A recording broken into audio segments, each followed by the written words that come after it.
Yeah. Highly do not recommend this. I mean, oh my gosh, that was kind of sick though. This is a very interesting carbine. What are you doing, bro? Where did he go? Alright, so hello gamers and welcome back to another video. Today we're continuing the ranking series by ranking every single carbine in Battlefield 6. Thank you so much for the support on the first video, and subscribe if you're enjoying these videos because I'm not the largest Battlefield 6 YouTuber, and if you don't subscribe, you might not find my channel again. But yeah, let's just get into it.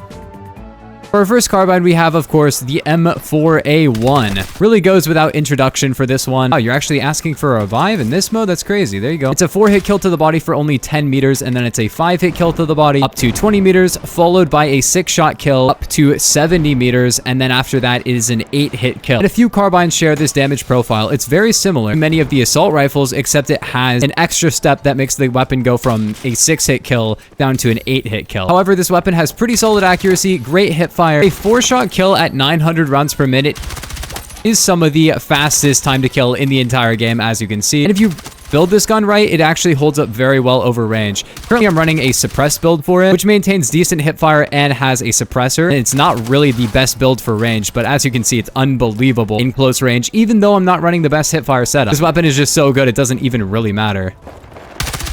It really goes without saying this is like the best gun in the entire game. I'm gonna give it a 10 out of 10. It's unbelievable. Like, look at this, bro. It's so good. But now we're on to the M277, one of the most interesting weapons in the entire game, because the damage on it isn't actually very good. It does 25 damage, and the fire rate is alright, but the recoil is not great, and the magazine is only 20 rounds. There are weapons we'll get into later that actually do like 6 more damage than this weapon, but have the same rate of fire and actually less recoil. You might be wondering, what is even the advantage of this gun? Is this like the worst gun in the game? Actually, the main thing this gun has is really, really good range. Instead of 4-hit killing to 10 meters away, this can 4-hit kill to 75 meters away. So yeah, it has the pretty mid TTK up close, but it holds that for a very long time. And that makes it actually a very solid weapon depending on how you're playing it, and you have to have a decent recoil setup to really make this good. Unfortunately, that guy's gonna die. How are you not dead from that? Like, this guy gets to... Okay, well, I'll res you guys, don't worry. And I think I'm gonna give this gun overall, I think an 8 out of 10. I think I'll give it an 8 out of 10. Once you realize that the range is the advantage, then you start to realize that the gun is actually really good. There we go. That revolver is so nice. By the way, smash that like button because I'll do a secondary ranking soon, because the M44 has 2 very important secrets on it. But next up, we have a more interesting weapon for sure, as you can see, that being the AK205. Now, this is one of the guns in the game. For sure, it is one of the weapons to ever be added to Battlefield 6. It has one really unique feature, which is that it is very accurate, very, very accurate. But to be fair, lots of guns are accurate. And the drawbacks are really big because it does 20 damage maximum at 700 rounds per minute fire rate. So this has a slower time to kill in CQC than the, oh my god, than the M277 by far, than the M4A1 by a mile. It has a very slow time to kill. And as you can see, the range on it is really bad too. So past 10 meters away, this gun kills in 6 bullets to kill. That's not where it stops. It actually drops down to a 7-shot kill at 20 meters away, and then an 8-hit kill at about 40 meters away, and then at about 75 meters away, this gun kills in 9 bullets to kill. I think it does 12 damage at range. And yeah, the fire rate is 700, which is actually pretty decent, but this gun does absolutely 0 damage. You might be saying, okay, well, it's very accurate, so you can use it out at medium range. And yeah, the damage is low, but if you hit every bullet, it's probably like one of the best, like, super accurate guns. Actually, no, this gun has less range than most of the SMGs that have good range. Like, for example, the UMP actually has significantly better range than this. And secondly, you know the SCAR, which has like a much lower fire rate, but really good range as well. And people say like that gun has great range, but you know, it has really terrible fire rate and time to kill. That actually can kill 50% faster than this gun. The SCAR can kill in 400 milliseconds for most of its damage range. This one is capable in medium range of killing in 600 milliseconds. That is horrible. This gun might be accurate, but even the other accurate weapons have better time to kill than it. And straight up, I'd use any other accurate weapon. I'd use the MP5, the UMP, and we'll get to the UMP in my SMG video because I don't think that gun's really that great either, but at least that's better than this. This gun is horrible. I'm gonna give this gun a 3 out of 10. But next up, we have the M417A2, also known as the HK417, which is a very good gun.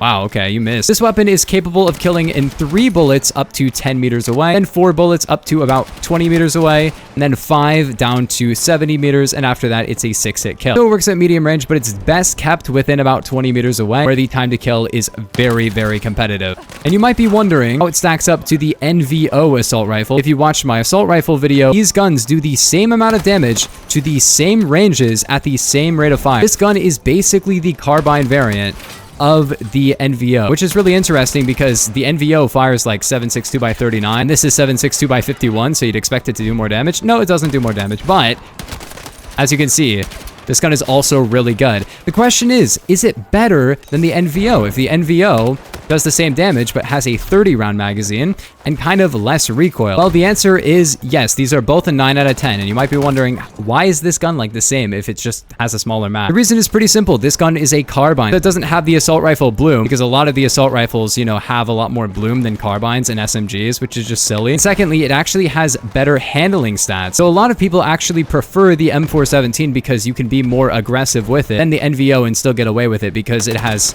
You are so weird. So yeah, the M417 is definitely a 9 out of 10 worth using.